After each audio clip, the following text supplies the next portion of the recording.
Welcome to Shri Rajiv Gandhi IAS academy. Friends, இந்த வீடியோவில் Indian national movement, அதாவது டிஎன்பிஎஸ்சி எக்ஸாமுக்கு தேவைப்படுற இந்திய தேசிய இயக்கம் தொடர்பான முக்கியமான கேள்விகள் தான் பார்க்க போகிறோம். இந்த வீடியோவில் பார்த்தீங்க அப்படின்னா பத்திரிகை, அதை தொடங்கின ஆசிரியர்கள் யார், அதே மாதிரி நூல்கள், அதை எழுதினவங்க யார், அப்புறம் முக்கியமான பிரிட்டிஷ் இந்திய போர்கள், இது தொடர்பான டீட்டெயில்ஸ் எல்லாம் நம்ம பார்க்க போகிறோம். இது பார்ட் 4 வீடியோ. ஏற்கனவே பார்ட் 1, பார்ட் 2, பார்ட் 3 எல்லாம் நம்ம ஐஎன்எம்மில் போட்டுட்டோம். அது நீங்கள் இன்னும் பார்க்கல அப்படின்னா இந்த வீடியோடைய டிஸ்கிரிப்ஷனில் அதோடைய லிங்க் கொடுத்துருக்கோம், அதை கிளிக் பண்ணி பாருங்கள். ஓகே, சரி வாங்க பார்க்கலாம். ஃப்ரெண்ட்ஸ், இந்த வீடியோடைய நோட்ஸ் எல்லாமே கீழே பிடிஎஃபாக டிஸ்கிரிப்ஷன் கொடுத்துருக்கோம், அதெல்லாமே கிளிக் பண்ணி டவுன்லோட் பண்ணிச்சிங்க. அப்புறம் நம்ம டெலிகிராம் குரூப் லிங்க்மே கீழே டிஸ்கிரிப்ஷன் கொடுத்துருக்கோம், அதிலேயுமே கிளிக் பண்ணி ஜாயின் பண்ணிங்க. ஓகே, சரி வாங்க பார்க்கலாம். ஃபஸ்ட்டு, இந்தியாவின் முதல் செய்தித்தாள் எது? Answer Bengal gazette. இப்போ பார்த்தீங்கன்னா பத்திரிகை மற்றும் நிறுவனர்கள் பற்றிய டீட்டெயில் பார்க்கலாம். இந்தியாவுடைய முதல் செய்தித்தாள் எது அப்படின்னா அது பெங்கால் கெசட். இது நிறைய பேருக்கு தெரிஞ்சிருக்கும். 1780 இது தொடங்கியிருப்பாங்க. ஜேம்ஸ் அகஸ்டஸ் ஹிக்கி அப்படிங்கிறவர் தான் இதை தொடங்கியிருப்பார். இதை நம்ம எப்படி ஞாபகம் வச்சுக்கலாம் அப்படின்னா, இப்போ ஃபஸ்ட்டு அப்படிங்கிறது பார்த்திங்கன்னா அப்போல்லாம் பெங்காலில் தான் எல்லாமே தொடங்குவாங்க. ஏன்னா governor of Bengal, governor general of Bengal, அந்த மாதிரி தான் பெங்காலுக்கு தான் முக்கியத்துவம் கொடுத்தாங்க. அப்படி அவங்க தொடங்கும்போது என்ன பண்ணுவாங்க, கொஞ்சம் விக்கி தான் தொடங்குவாங்க. எப்போவுமே நம்ம ஒரு குழந்தை பேச ஆரம்பிச்சிச்சு அப்படின்னா உடனடியாக பேசாதில்ல, கொஞ்சம் விக்கி தானே பேசும். அப்போ நம்ம ஹிக்கி அப்படிங்கிற மாதிரி ஞாபகம் வச்சுக்கலாம். அப்போ ஜேம்ஸ் அகஸ்டஸ் ஹிக்கி. அடுத்தது சம்பாத் கௌமுதி. இதை ராஜாராம் மோகன் ராய் தொடங்கினார். இதை எப்படி ஞாபகம் வச்சுக்கலாம்னா, நம்ம ராஜாவை எடுத்துட்டோன்னா ராஜா முடி சூடுவார். இவர் என்ன முடி சூடுறாரு அப்படின்னா கவுடைய முடியை சூடுறாரு. ஓகேவா, அப்படின்னு ஞாபகம் வச்சுக்கலாம். அடுத்தது மிரத் உல் அக்பர். இதுவுமே ராஜாராம் மோகன் ராய் தான். இப்போ அக்பர் அப்படிங்கிற ஒரு ராஜா தானே அப்படின்னு நம்ம இதை ஞாபகம் வச்சுக்கலாம். அடுத்ததாக வங்கதூதா. இதையுமே ராஜாராம் மோகன் ராய் மற்றும் துவாரகநாத் தாகூர் 2 பேரும் இணைந்து இதை தொடங்கியிருக்காங்க. இதை நம்ம எப்படி ஞாபகம் வச்சுக்கலாம்னா, ராஜாராம் மோகன் ராய் தூது விடுறாரு. எதற்கு அப்படின்னா தாகூருக்கு தூது விடுறாரு. எதற்காகனா, எனக்கு ஒரு துவாரம் தோண்டணும் அப்படின்ற மாதிரி கேட்குறாரு. எதனால் இந்த குழியை அவர் தோன்றாரு அப்படின்னா, ராஜாக்கள் பொதுவாக பதுங்கு குழி தோண்டுவாங்க. ஏன்னா அவங்கள பகைவர்கள் தாக்கும்போது அவங்க தப்பிக்க முடியலை அப்படின்னா அந்த பதுங்கு குழி வழியாக அவங்க தப்பிச்சு போயிடுவாங்க அப்படிங்கிறதுக்காக தான்.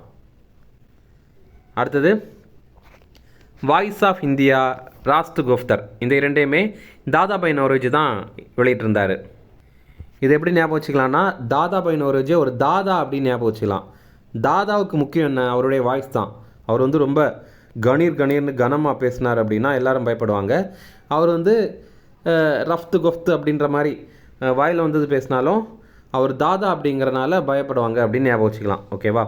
அடுத்தது இந்து பேட்ரியட், கிரீஷ் சந்திர கோஷ். இப்போது பேட்ரியாட் அப்படின்னா யார்? தேசபக்தன் அப்படிங்கிறதான் அர்த்தம். தேசபக்தர்கள் என்ன பண்ணுவாங்க, கோஷம் போடுவாங்க. அப்படி அவங்க கோஷம் போடுவது சந்திரன் வரைக்கும் கேட்கும், அல்லது கிரி வரைக்கும் கேட்கும். கிரின்னா மலை. ஓகேவா. அப்போது பேட்ரியாட் எப்படி போடுவாங்கன்னா கோஷம் போடுவாங்க, சந்திரன் வரைக்கும் அந்த கோஷம் கேட்கும், சில நேரங்களில் கிரி வரைக்கும் கேட்கும். கிரின்னா மலை. ஓகேவா. அடுத்தது பெங்காலி பார்த்திங்கன்னா அதுவுமே இதே கிரீஷ் சந்திர கோஷ் அவர்கள் தான் தொடங்கினாங்க. இப்படி இவங்க கோஷம் போடுவாங்கள்ல, அப்படி கோஷம் போடும்போது பெண்கள் கூட அதை திரும்பி பார்ப்பாங்க, என்னடா இப்படி கோஷம் போடுறாங்க அப்படின்ற மாதிரி. ஓகேவா. பின்னாட்களில் பார்த்திங்கன்னா பேனரில் அதை போட்டு புகழ ஆரம்பிச்சிட்டாங்க. என்னென்னா, இப்படி ஒருத்தர் கோஷம் போட்டார், அப்படி தான் நமக்கு இந்தியாவுக்கு விடுதலை கிடைத்தது, இவர் நல்ல ஒரு தேசபக்தர் அப்படின்ற மாதிரி போடுவாங்க. அந்த பானர்ஜி அப்படிங்கிறது தான் எஸ்என் பானர்ஜி அப்படிங்கிறது. ஓகேவா. அப்போ ஃபஸ்ட்டு கிரீஷ் சந்திர கோஷ் இதை நடத்துகிறாரு, பின்னர் அது எஸ்என் பானர்ஜி பொறுப்பேற்றார். அடுத்தது கேசரி மற்றும் மராட்டா. இது ரொம்ப பிரபலமானது. இது பார்த்திங்கன்னா பாலகங்காதர திலகருடைய இதழ்கள். கேசரி அப்படிங்கிறது அவர் மராத்தியில் வெளியிட்ட தினசரி இதழ். அதே நேரம் மராட்டா அப்படிங்கிறது அவர் ஆங்கிலத்தில் வெளியிட்ட வார இதழ். இது கூட எக்ஸாமில் கேட்டிருக்காங்க. இதில் என்னென்னா, எது ஆங்கில இதழ், அப்புறம் எது மராத்தி இதழ் அப்படின்ற மாதிரி கூட கேட்டிருக்காங்க. அதனால் அதை கொஞ்சம் டீட்டெயிலாக நம்ம படிச்சுக்கலாம். அடுத்ததாக பரிதாசக். இது பிபின் சந்திரபால் அவர் தான் வெளியிட்டார். இதை எப்படி ஞாபகம் வச்சுக்கலாம்னா, பரிதாசக் அப்படிங்கிறத பரிசோதிக்கிறது அப்படின்னு ஞாபகம் வச்சுக்கலாம். இது எப்படின்னா, ஒருத்தருக்கு பிபி அதிகமாக இருக்குது, அப்போ என்ன பரிசோதனை பண்ணுறாங்க அப்படின்னா, பாலில் சர்க்கரை போட்டு பரிசோதனை பண்ணுறாங்க.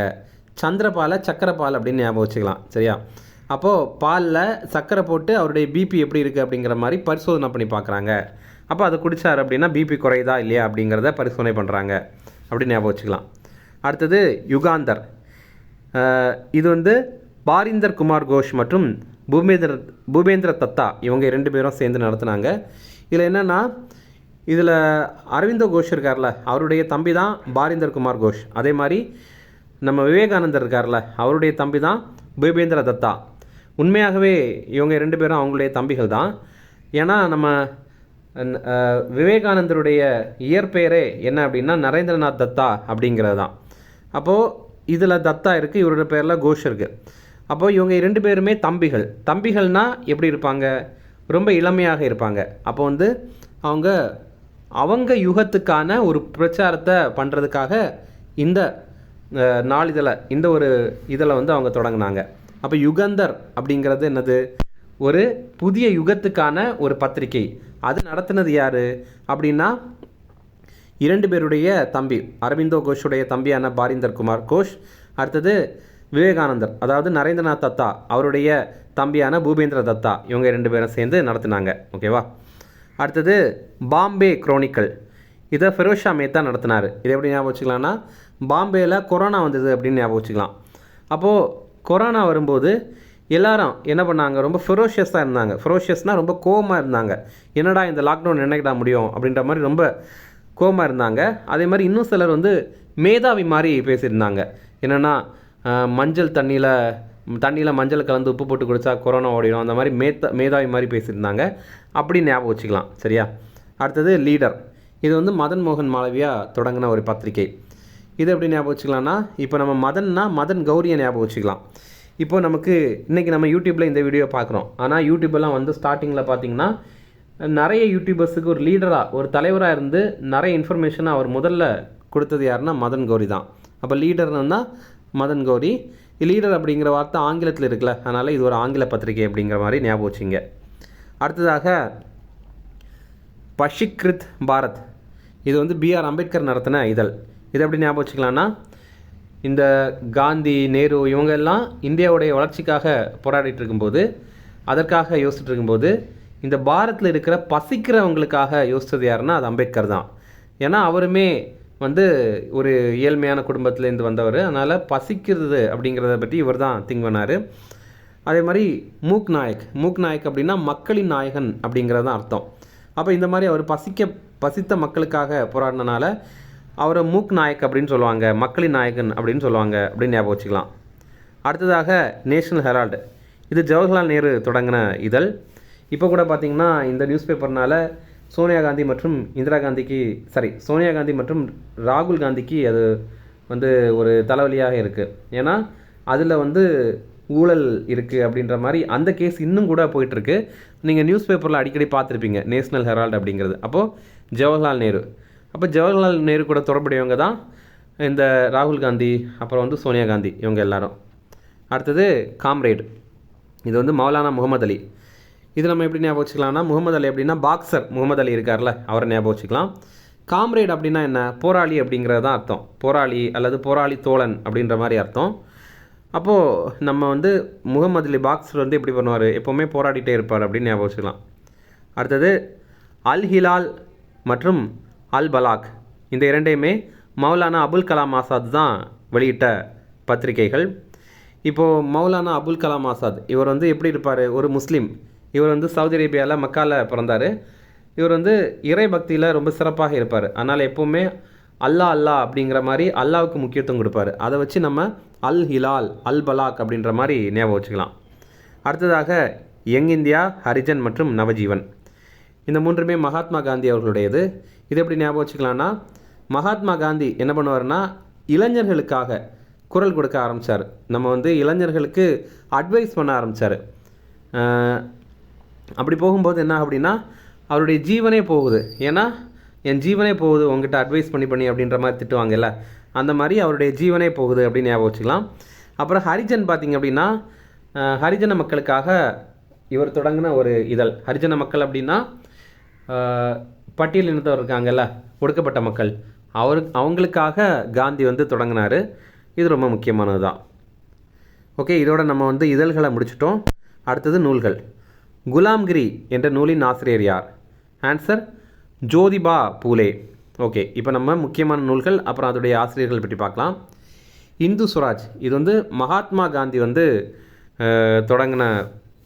எழுதின ஒரு நூல். இது எப்படி ஞாபகம் வச்சுக்கலாம்னா, இந்து சுராஜ் அப்படின்னா இந்துவுடைய ஆட்சி அப்படின்னு கிடையாது, இந்தியர்களுடைய ஆட்சி அப்படிங்கிறது தான் அர்த்தம். அப்போ இந்தியர்களுடைய ஆட்சி அமையணும் அப்படின்னு ரொம்ப முக்கியமாக போராடினவர் நம்ம தேசத்தந்தை மகாத்மா காந்தி, அப்படி ஞாபகம் வச்சுக்கலாம். அடுத்ததாக சத்திய சோதனை, இது மகாத்மா காந்தி அவர்களுடைய சுயசரிதை, அது நமக்கு ஞாபகத்தில் இருக்கும். அடுத்ததாக குலாம்கிரி, இது வந்து ஜோதிபா புலே. இது எப்படி ஞாபகம் வச்சுக்கலாம்னா, ஒரு குல மக்களை அடிமையாக வச்சுட்டு இருந்தாங்க. அப்போது அவங்கள விடுவிக்கிறதுக்கு ஒருத்தர் ஜோதியை கையில் ஏந்திட்டு வந்தார். அந்த ஜோதியை கையில் ஏந்திட்டு வந்தவர் தான் ஜோதிபா பூலே அப்படிங்கிறவர். அடுத்தது கீதா ரகசியம், இது வந்து பால கங்காதர திலகர் எழுதின புத்தகம்.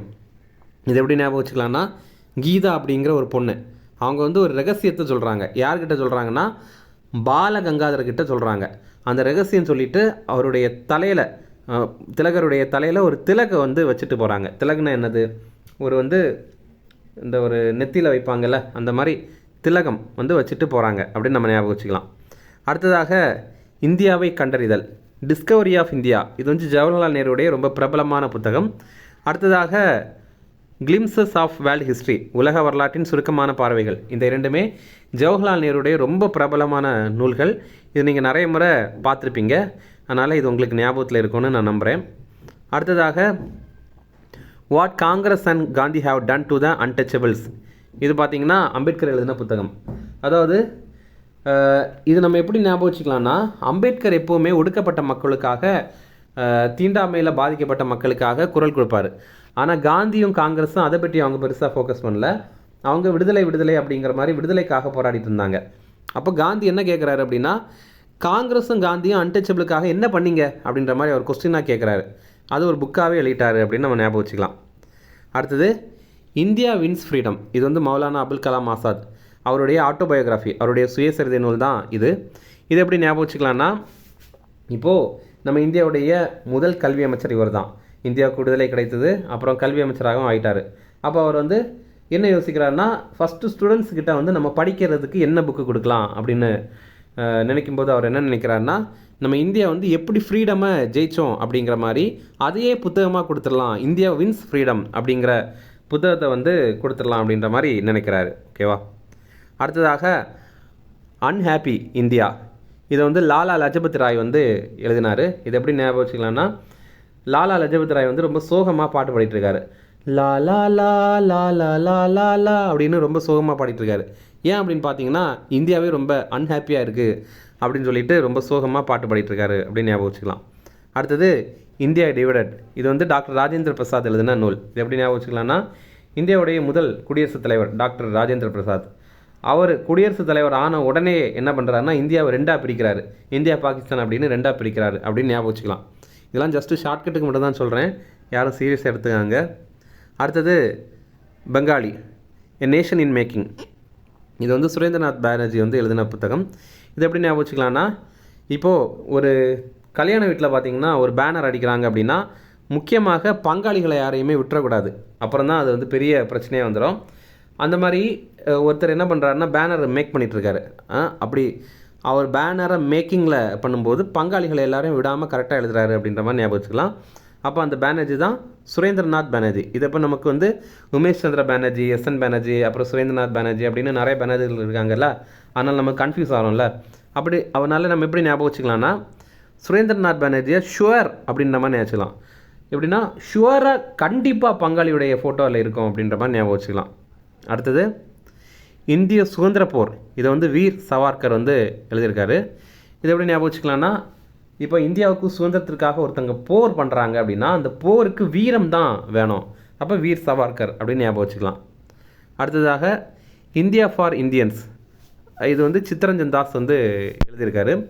இது எப்படின்னா, ஃபஸ்ட்டு வந்து இந்தியாவை இந்தியன்ஸு கொடுக்கறதுக்கு முன்னாடி சித்திரத்தில் அதை வரைஞ்சி காட்டுறாங்க, இந்த மாதிரி இந்தியாவை வந்து இந்தியன்ஸுக்கு கொடுக்க போகிறாங்க அப்படின்னு ஒரு சித்திரம், அதாவது ஒரு ஓவியத்தில் அதை வரைஞ்சி காட்டுறாங்க அப்படின்னு ஞாபகம் வச்சுக்கலாம். அடுத்ததாக கீதாஞ்சலி, இது ரவீந்திரநாத் தாகூர் எழுதினது. இதற்காக அவருக்கு நோபல் பரிசு கிடைத்தது. ரொம்ப ரொம்ப பிரபலமான நூல், இது நிறைய பேருக்கு தெரியும் அப்படின்னு நினைக்கிறேன். அடுத்ததாக நேஷன், கோபாலகிருஷ்ண கோகலே, இது வந்து அவர் எழுதினது.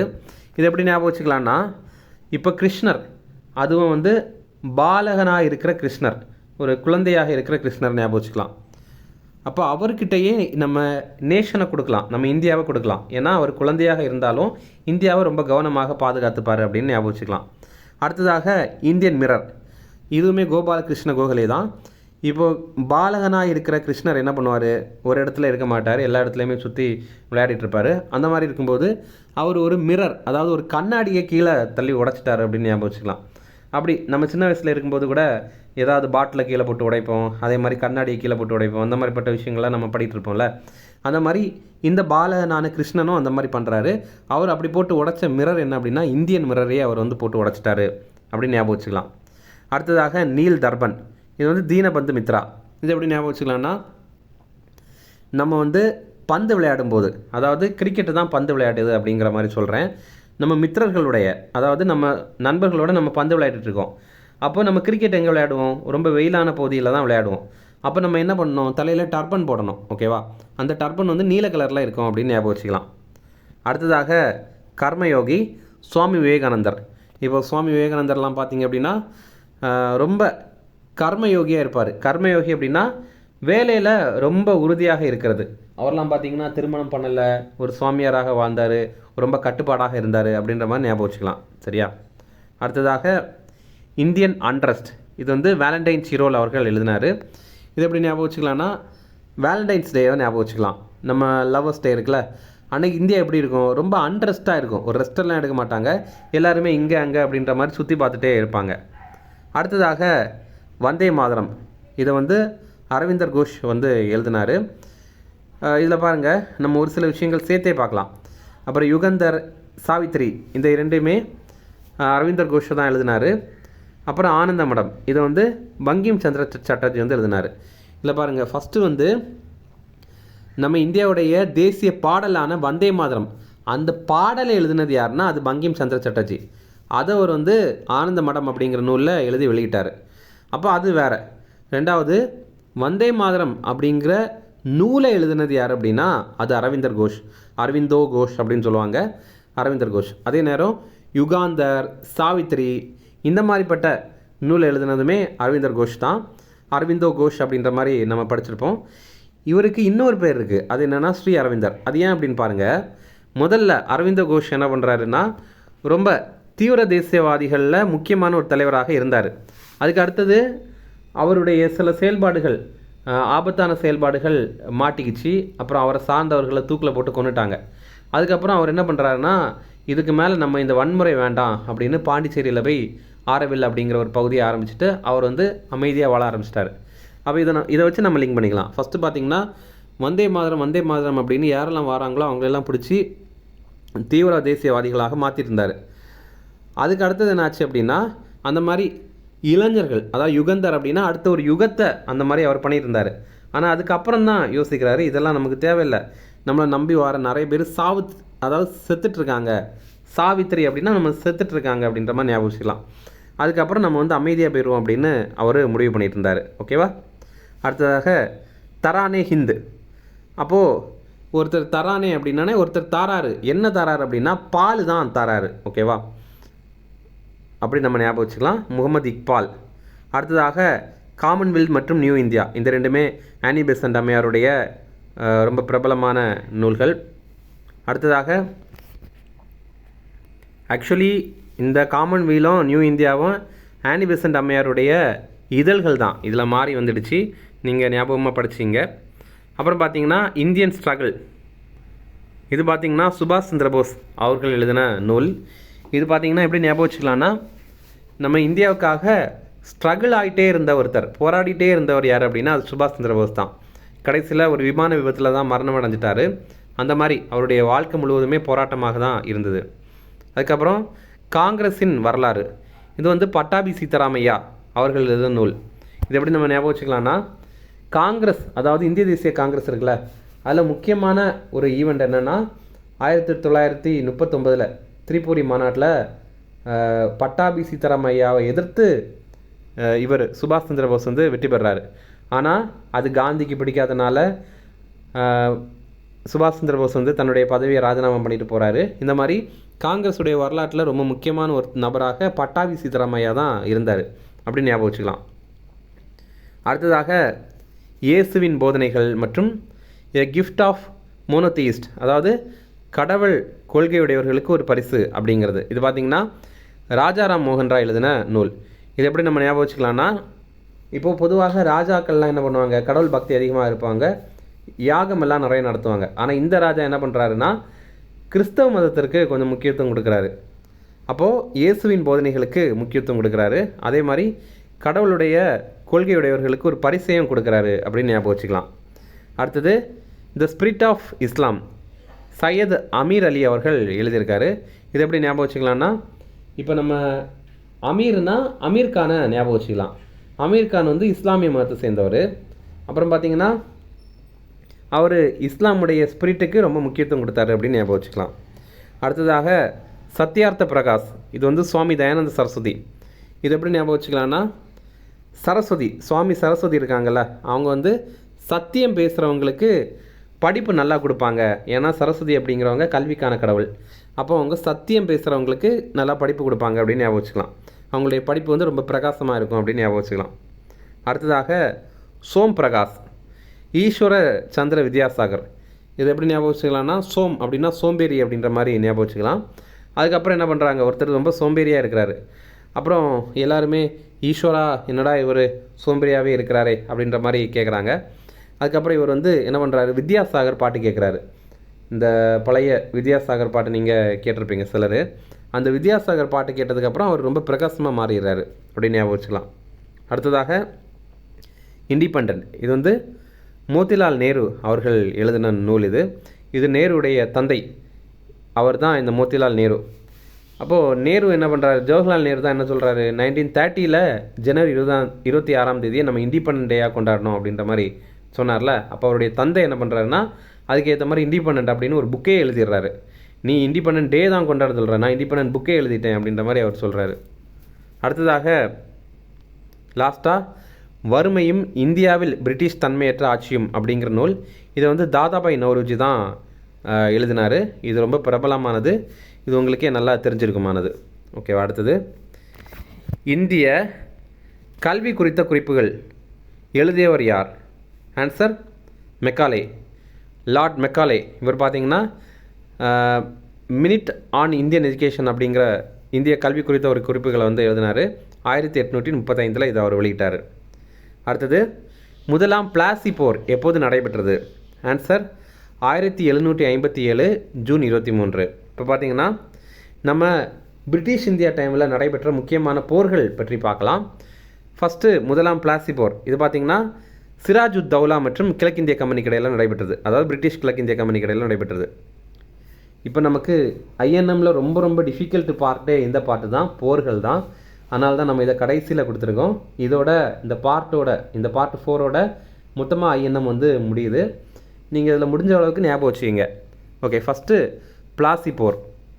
பிரிட்டிஷுடைய ஆதிக்கத்தை இந்தியாவில் செலுத்துறதுக்கு ரொம்ப முக்கியமான தொடக்க காரணமாக இருந்தது இந்த பிளாசி போர் தான்.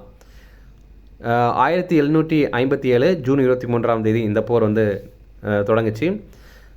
இது பார்த்திங்கன்னா பிரிட்டிஷ் கிழக்கிந்திய நிறுவனத்திற்கும் வங்காள நவாபாக இருந்த சிராஜுத் தௌலாவுக்கு இடையில் இந்த போர் நடைபெற்றது. இதில் வெற்றி பெற்றது பிரிட்டிஷ் தான். அப்புறமாக வந்தவாசி போர். இது 1760 நடைபெற்றது.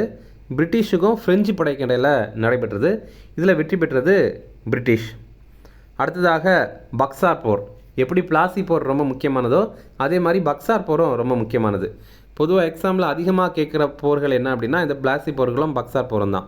இப்போ பார்த்தீங்கன்னா இந்த பக்சார் போர் வந்து 1764 நடைபெற்றது. இது பிரிட்டிஷ் கிழக்கிந்திய நிறுவனத்திற்கும் ஒரு கூட்டுப்படைக்கு இடையில் நடைபெற்றது. அந்த கூட்டுப்படையில் யாரெல்லாம் இருந்தாங்க அப்படின்னா மிர்காசிம், சுஜாவுத் தௌலா மற்றும் இரண்டாம் ஷா ஆலம்.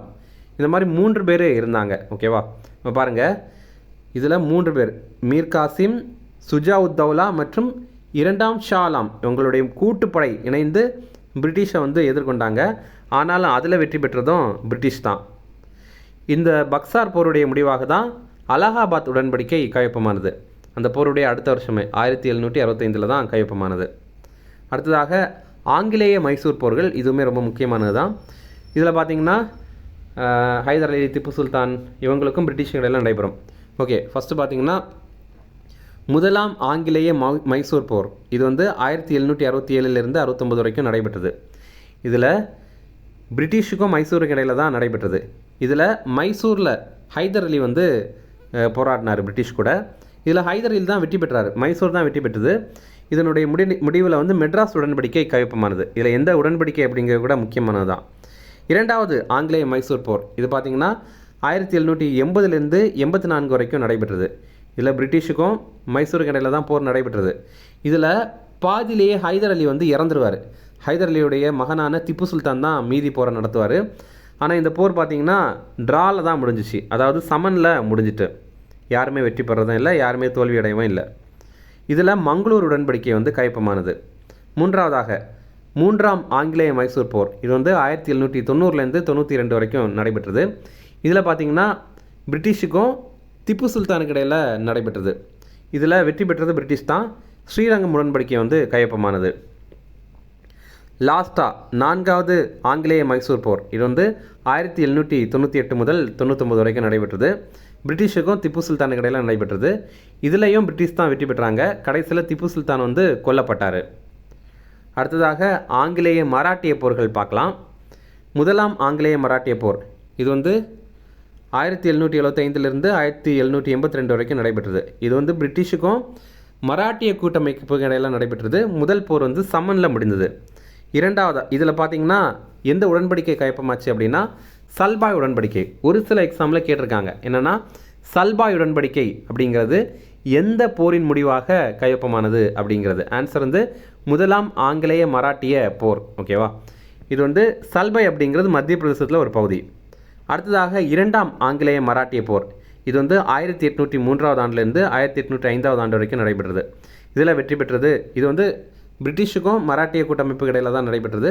இதில் வெற்றி பெற்றது பிரிட்டிஷ். அப்போ ஃபஸ்ட்டு பார்த்திங்கன்னா ட்ரா, ரெண்டாவது பிரிட்டிஷுக்கு 1 மார்க்கு, அந்த மாதிரி பிரிட்டிஷு ஸ்கோர் பண்ணிட்டாங்க. இதோடைய முடிவாக சுர்ஜி அஞ்சன்காவ் உடன்படிக்கை வந்து கையொப்பமாச்சு. இந்த பகுதி வந்து மகாராஷ்டிராவில் இருக்குது. அப்புறம் மூன்றாவது ஆங்கிலேய மராட்டிய போர், இதில் பிரிட்டிஷுக்கும் மராட்டிய கூட்டமைப்புக்கு இடையில தான் நடைபெற்றது. இதுலேயும் வெற்றி பெற்றது வந்து பிரிட்டிஷ் தான். அடுத்ததாக கர்நாடக போர்கள். முதலாம் கர்நாடக போர், இது வந்து இதெல்லாம் பார்த்திங்கன்னா பிரிட்டிஷுக்கும் ஃப்ரெஞ்சுக்கும் இடையில நடைபெறுது. ஏன்னா ஒரு பக்கம் பார்த்திங்கன்னா ஃப்ரெஞ்சு என்ன நினச்சாங்க அப்படின்னா நம்ம தான் இந்தியாவை கட்டுப்படுத்தணும் அப்படின்னு நினச்சாங்க. பிரிட்டிஷ் நினச்சாங்க இல்லை நம்ம தான் கட்டுப்படுத்தணும் அப்படின்னு. அப்போ அவங்களுக்குள்ளாடி ஒரு அதிகார போர் வந்து நடைபெற்றது. அதில் முதல் கர்நாடக போர், இது பார்த்திங்கன்னா 1748 நடைபெற்றது. பிரிட்டிஷுக்கும் ஃப்ரெஞ்சுக்கும் இடையில தான் நடைபெற்றது. இதில் வெற்றி பெற்றது பிரிட்டிஷ் தான். இதில் பார்த்திங்கன்னா எப்படி இங்கே வந்து இந்தியாவில் போர் நடந்ததோ அதே மாதிரி ஜெர்மனிலையும் இந்த போர் வந்து நடைபெற்றது. அதில் வெற்றி பெற்றதும் பிரிட்டிஷ் தான். அதனுடைய முடிவாக ஜெர்மனியில் உள்ள ஐக்ஸ்லா சாப்பல் அப்படிங்கிற பேரிலான உடன்படிக்கை கையொப்பமானது. அது ஐக்ஸ்லா சாப்பல் அப்படிங்கிறது ஜெர்மனியில் ஒரு பகுதி. அடுத்ததாக இரண்டாம் கர்நாடக போர், இது பார்த்திங்கன்னா 2 பகுதிகளாக நடைபெற்றது. ஒன்று ஹைதராபாத்தில் ஒரு செட்டு நடந்தது, இன்னொரு செட் பார்த்திங்கன்னா ஆர்காட்டில் நடைபெற்றது. இந்த ஹைதராபாத்தில் பார்த்திங்கன்னா ஃப்ரெஞ்சு வந்து முசாஃபர் ஜங் அவர்களுக்கு ஆதரவு வழங்கியிருந்தாங்க. பிரிட்டிஷ் பார்த்திங்கன்னா நாசிர் சிங் அவர்களுக்கு ஆதரவு வழங்கியிருந்தாங்க. இதில் வெற்றி பெற்றது வந்து பிரிட்டிஷ் ஆதரவுடைய நாசிர் ஜங். அதே நேரம் ஆர்காடில் பார்த்திங்க அப்படின்னா ஃப்ரெஞ்சு ஆதரவோட சந்தா சாஹிப் வந்து போரிட்டார். பிரிட்டிஷுடைய ஆதரவோட முகமது அலி வந்து போராடினார். இதில் வெற்றி பெற்றதுமே பிரிட்டிஷ் ஆதரவுடைய முகமது அலி தான். இதில் பார்த்திங்கன்னா பாண்டிச்சேரி உடன்படிக்கை தான் கையொப்பமாயிடுச்சு. அதாவது அப்போ இரண்டாம் கர்நாடக போருடைய முடிவாக கையொப்பமான உடன்படிக்கை எது அப்படின்னா அது பாண்டிச்சேரி உடன்படிக்கை 1755 கையொப்பமாயிடுச்சு. அடுத்ததாக மூன்றாம் கர்நாடக போர், இது பார்த்திங்கன்னா ஃப்ரெஞ்சுக்கும் பிரிட்டிஷுக்கும் நேரடியாக நடைபெற்றது. வெற்றி பெற்றது பிரிட்டிஷ் தான். இதன் முடிவாக தான் பாரிஸ் உடன்படிக்கை அப்படிங்கிறது 1763 கையொப்பமானது. ஓகே, அவ்வளோதான் ஃப்ரெண்ட்ஸ். நம்ம ராஜீவ்காந்தி அகாடமியில் இப்போது டிஎன்பிஎஸ்சி குரூப் 1 மற்றும் டிஎன்பிஎஸ்சி குரூப் 2 எக்ஸாமுக்கான ப்ரிலிம்ஸ் டெஸ்ட் பேட்ச் வந்து கண்டக்ட் பண்ணுறோம். ஸ்க்ரீனில் மேலே தெரிகிற இந்த நம்பருக்கு நீங்கள் கால் பண்ணி இதில் பதிவு பண்ணிவிட்டு நீங்கள் வந்து கால் பண்ண வேண்டாம். இதில் வந்து வாட்ஸ்அப்பில் மெசேஜ் பண்ணுங்கள். வாட்ஸ்அப்பில் மெசேஜ் பண்ணிவிட்டு தகவல்களை பெற்றுட்டு நீங்கள் வந்து ஜாயின் பண்ணிக்கலாம். ஓகே, இந்த வீடியோ பிடிச்சிருந்தா கண்டிப்பாக லைக் பண்ணுங்கள். இதே மாதிரி நம்ம எல்லா சப்ஜெக்ட்டுக்குமே வீடியோ போட போகிறோம். நீங்கள் நம்ம சேனலை சப்ஸ்கிரைப் பண்ணி இதெல்லாமே பார்க்கலாம். Okay, thank you.